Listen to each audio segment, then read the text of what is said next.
الحمدللہ والعزیز ہر شعبے سے منسلک حضرات موجود ہیں، ڈاکٹر، انجینئر، وکلاء، تاجران،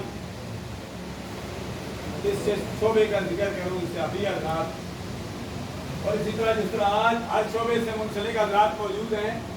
نماز جنازے میں بھی کھاٹے مادہ سمندر تھا، وہاں بھی اس شاکیان مصطفیٰ کا ہجوم تھا۔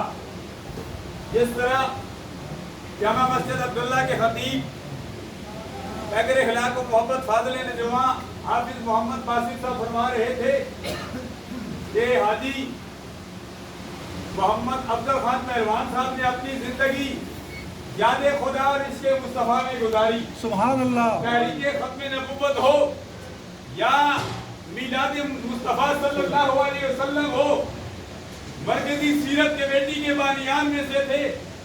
ہر جگہ وہ صف اول میں نظر آتے تھے، غریبوں کی خدمت کرنی، مساجد کے ساتھ، مدارس کے ساتھ، علماء کے ساتھ، مساکین کے ساتھ، یتیموں کے ساتھ، علماء کے ساتھ، چونکہ اس معاشرے کے ہر فرد کے ساتھ ان کا ایک گہرا تعلق تھا۔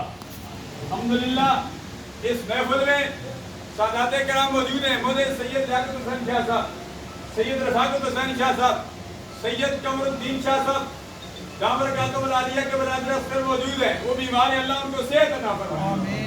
بیمار، ہم سارے بیمار ہیں۔ بیماریاں بندہ دنیا میں آتا ہے تو 4,500 بیماریاں لے کر آتا ہے۔ قوت مدافعت سے بیماریوں کا خاتمہ ہوتا رہتا ہے۔